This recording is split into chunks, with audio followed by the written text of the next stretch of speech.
اسلامی بھائیوں اور بہنوں، آج کے اسٹریم میں انشاءاللہ ہم سورۃ الانبیاء سے متعلق کچھ باتیں آپ لوگوں کے سامنے رکھیں گے۔ سورۃ الانبیاء قرآن کریم کی مصحف کی ترتیب کے اعتبار سے 21ویں سورہ ہے اور نزول کے اعتبار سے یہ 71 نمبر پہ آتی ہے۔ یہ سورہ حامیم فصلت کے بعد نازل ہوئی، یعنی حامیم السجدہ کے بعد نازل ہوئی، اور سورۃ النحل سے پہلے نازل ہوئی۔ تو اس اعتبار سے اگر دیکھیں تو ہجرت سے پہلے جو صورتیں نازل ہوئی تھی ان میں آخری جو صورتیں نازل ہوئی ان صورتوں میں سے ایک سورہ یہ بھی ہے۔ اس کے آیات کی تعداد 112 آیتیں ہیں اور یہ سورہ بالاجماع مکی ہے۔ اس سورہ کا نام سورۃ الانبیاء سلف نے رکھا ہے۔ صحیح بخاری کے اندر حضرت عبداللہ بن مسعود رضی اللہ تعالیٰ عنہ سے مروی ہے کہ وہ اس سورہ کے نام کے تعلق سے یہی لفظ استعمال کرتے تھے۔ وہ کہتے ہیں کہ بنو اسرائیل یعنی سورۃ الاسراء اور کہف اور مریم اور طٰہٰ اور انبیاء، یہ ایسی صورتیں ہیں جو قدیم صورتیں ہیں اور یہ بہت قدیم وقت میں نازل ہوئی، اور یہ ان صورتوں میں سے ہے جن کو میں نے بڑے ہی قدیم وقت میں یاد کیا ہے۔ تو یہ مکہ کے اندر نازل ہونے والی قدیم صورتوں میں سے ہے۔ اس سورہ کا نام سورۃ الانبیاء اس لیے رکھا گیا کہ اس کے اندر 16 نبیوں کے نام کو ذکر کیا گیا ہے اور مریم کا بھی ذکر ہے، اور قرآن کی کسی بھی سورہ میں انبیاء کرام کی اتنی بڑی تعداد ذکر نہیں کی گئی۔ سورۃ الانعام کے اندر ذکر کیا گیا ہے، لیکن جتنی تعداد اس سورہ کے اندر ذکر کی گئی ہے اتنی بڑی تعداد قرآن کریم کی دوسری صورتوں میں نہیں ملتی ہے۔ اس سورہ کی فضیلت سے متعلق بعض احادیث وارد ہیں، جن میں سے کچھ حدیثیں ہم آپ کے سامنے پیش کریں گے۔ ان میں ایک حدیث ہے جسے ابو نعیم رحمہ اللہ نے عامر بن ربیعہ رضی اللہ تعالیٰ عنہ سے نقل کیا کہ ان کے پاس عرب کے ایک آدمی کا مہمان کے طور پہ نزول ہوا۔ انہوں نے مکمل اچھے انداز میں اس کی مہمان نوازی کی اور رسول اللہ صلی اللہ علیہ وسلم سے ان کے تعلق سے بات کی۔ وہ آدمی نبی اکرم صلی اللہ علیہ وسلم کے پاس سے ہو کر آیا تو اس نے کہا کہ میں نے رسول اللہ صلی اللہ علیہ وسلم سے ایک وادی طلب کی ہے کہ آپ مجھے ایک وادی میرے نام کر دیجیے، مجھے دے دیجیے، اور میں چاہتا ہوں کہ اس کا ایک حصہ آپ کو دے دوں جو آپ کے لیے ہو اور آپ کے بعد آپ کی نسل کا ہو جائے۔ تو حضرت عامر بن ربیعہ رضی اللہ تعالیٰ عنہ نے کہا کہ مجھے آپ کے اس حصے میں کوئی رغبت نہیں ہے۔ آج ایک ایسی سورہ نازل ہوئی جس نے مجھے دنیا سے غافل کر دیا ہے، یعنی سورت کی کیفیت اور حالت ایسی ہے کہ اس کو پڑھنے کے بعد دنیا سے میں بے رغبت ہو گیا ہوں اور مجھے دنیاوی خواہشات سے غفلت ہو گئی ہے اور اس نے مجھے غافل کر دیا ہے۔ اس کے بعد انہوں نے سورۃ الانبیاء کی آیت نمبر 1 کو پڑھا، اقترب للناس حسابهم وهم في غفلة معرضون، کہ لوگوں کے لیے ان کے حساب کا وقت قریب آ چکا ہے اور لوگوں کی حالت اور کیفیت یہ ہے کہ وہ غفلت میں اللہ کی آیتوں سے اعراض کرتے ہیں۔ تو یہ سورہ نازل ہوئی تھی، اس کو پڑھنے کے بعد عامر بن ربیعہ رضی اللہ تعالیٰ عنہ کی یہ کیفیت تھی کہ دنیا سے وہ غافل ہو گئے اور دنیا سے ان کے اندر رغبت ختم ہو گئی۔ اسی طریقے سے ایک دوسری حدیث ہے جسے امام ترمذی رحمہ اللہ نے ذکر کیا ہے، امام نسائی رحمہ اللہ نے بھی ذکر کیا، اور مسند احمد کے اندر بھی یہ حدیث پائی جاتی ہے، اور اس کے تعلق سے امام حاکم رحمہ اللہ کہتے ہیں کہ اس کی سند صحیح ہے۔ اس حدیث کے اندر حضرت سعد بن ابی وقاص رضی اللہ تعالیٰ عنہ نبی اکرم صلی اللہ علیہ وسلم سے اس حدیث کو روایت کرتے ہیں کہ آپ صلی اللہ علیہ وسلم نے فرمایا، دعوت ذی النون اذ دعا وهو في بطن الحوت لا الہ الا انت سبحانک انی کنت من الظالمین، کہ مچھلی والے کی دعا یعنی یونس علیہ السلام کی طرف اشارہ ہے کہ یونس علیہ السلام کی دعا جب انہوں نے مچھلی کے پیٹ میں دعا کی کہ لا الہ الا انت سبحانک انی کنت من الظالمین، اس کے بعد آپ صلی اللہ علیہ وسلم فرماتے ہیں فإنه لم يدع بها رجل مسلم فی شیء قط الا استجاب اللہ لہ، کہ اس دعا کو جب بھی کوئی مسلمان کسی بھی حالت میں پڑھتا ہے، کسی بھی ضرورت کے تحت یا کسی بھی موقع سے، تو اللہ تبارک و تعالیٰ اس کی دعا کو قبول فرماتا ہے۔ امام حاکم رحمہ اللہ کے الفاظ میں کہ حضرت سعد بن ابی وقاص رضی اللہ تعالیٰ عنہ نے کہا کہ میں نے رسول اللہ صلی اللہ علیہ وسلم کو سنا، آپ صلی اللہ علیہ وسلم فرما رہے تھے هل ادلکم علی اسم اللہ الاعظم الذي اذا سئل به اعطى واذا دعي به اجاب، کہ کیا میں تمہیں اللہ تبارک و تعالیٰ کا اسم اعظم نہ بتلا دوں کہ اگر اس کے ذریعے سے دعا کی جاتی ہے، اس کے ذریعے سے مانگا جاتا ہے تو اللہ تبارک و تعالیٰ دیتا ہے، دعا کی جاتی ہے تو دعا قبول ہوتی ہے۔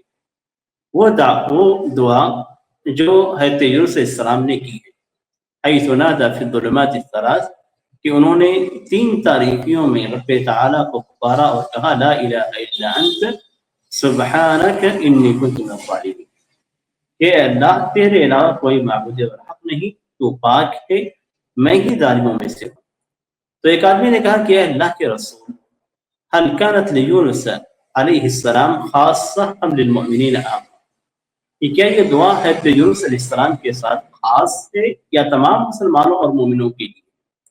تو آپ صلی اللہ علیہ وسلم فرمائے کہ لا تسمع الى قول اللہ عز وجل ونجیناہ من الغم وکذلک ننجی المؤمنین، تو آپ صلی اللہ علیہ وسلم فرمائے کہ کیا تم نے اللہ عز وجل کا یہ قول نہیں سنا کہ ہم نے انہیں اس غم سے، فکر سے ہم نے انہیں نجات دی، اور اسی طریقے سے ہم مومنوں کو نجات دیتے ہیں۔ تو اللہ تبارک و تعالیٰ نے جو بات کہی اس میں مسلمانوں کے لیے بھی ہے۔ اسی طریقے سے ایک دوسرے الفاظ میں اللہ کے رسول صلی اللہ علیہ وسلم فرماتے ہیں انی لأعلم کلمۃ لا يقولها مکروب الا فرج عنه کلمۃ اخی یونس علیہ السلام، کہ میں ایک کلمہ یعنی دعا جانتا ہوں جسے کوئی بھی پریشان حال اگر کہتا ہے تو اس کی پریشانی دور ہو جاتی ہے۔ یہ دعا میرے بھائی یونس علیہ السلام کی دعا ہے، فنادى في الظلمات ان لا اله الا انت سبحانك انی کنت من الظالمین۔ اب آپ غور فرمائیں تو ان احادیث کے اندر جو بات کہی گئی ہے، جو دعا بتلائی گئی ہے،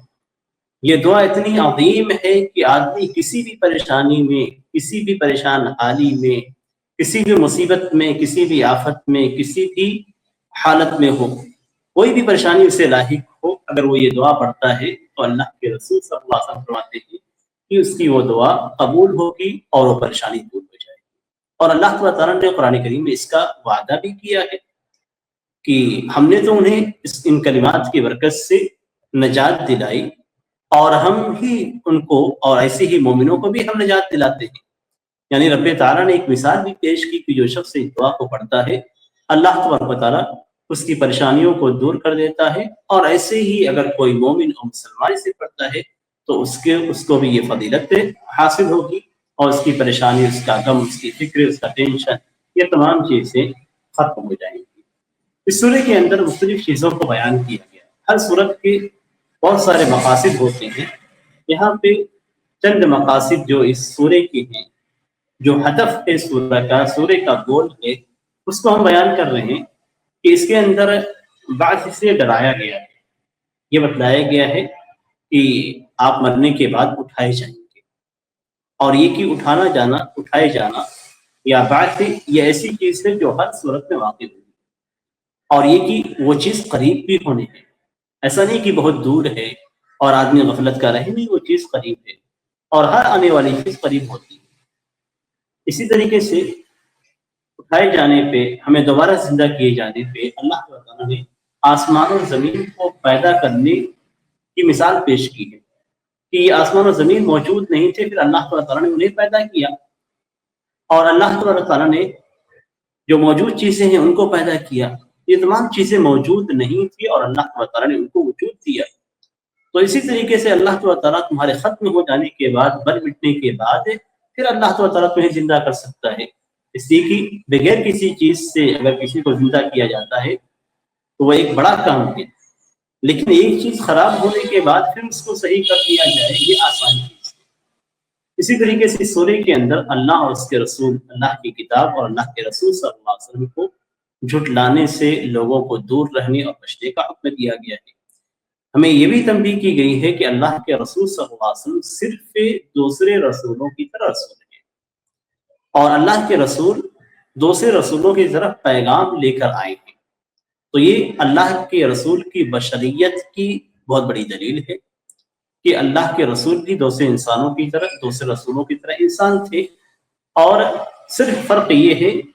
کہ اللہ کے رسول صلی اللہ علیہ وسلم کی طرف وحی ہوتی ہے اور دوسرے عام افراد کی طرف وحی نہیں ہوتی۔ تو رسولوں کا جو کام تھا وہی کام اللہ کے رسول صلی اللہ علیہ وسلم کا بھی ہے۔ اس سورے کے اندر بہت سارے رسولوں کی بہت ساری باتوں کو ذکر کیا گیا ہے۔ اسی طریقے سے قرآن کریم کی عظمت کو بیان کیا گیا ہے، اور یہ چیز اللہ تعالیٰ کی جانب سے ہمارے لیے ایک نعمت ہے، اور اللہ کے رسول صلی اللہ علیہ وسلم ہمارے لیے رحمت ہے۔ وہیں پہ ہمیں یہ بھی یاد دلایا گیا ہے کہ جو لوگ اپنے رسولوں کو جھٹلاتے ہیں، کتاب و سنت پہ عمل نہیں کرتے، ان کا انجام کیا ہوتا ہے؟ ان کا انجام ایسے ہی ہوگا جیسے پچھلی قوموں کا انجام ہوا، جنہوں نے اپنے رسولوں کو جھٹلایا، اور وہ چیز سے پیش آنے والی ہے۔ اس لیے کہ جس بات کا رب تعالیٰ نے وعدہ کر دیا ہے وہ چیز آنے والی ہے، ہونے والی ہے۔ انما توعدون لآت وما انتم بمعجزین، کہ جو کچھ تم سے وعدہ کیا گیا ہے وہ سب پیش آنے والا ہے، وہ سب سامنے آئے گا، اور تم ایسے نہیں ہو کہ اس چیز کو آنے سے روک سکو۔ تو یہ چند مقاصد تھے جو اس سورے سے متعلق تھے۔ اللہ تعالیٰ سے دعا ہے کہ اللہ تعالیٰ ہمیں ان افراد میں شامل کرے جن کی دعائیں رب تعالیٰ کے حضور قبول ہوتی ہیں، اور ہمیں پریشانیوں میں رب کی جانب رجوع کرنے کی اور اس کی بتلائی ہوئی دعاؤں کو پڑھنے کی توفیق دے۔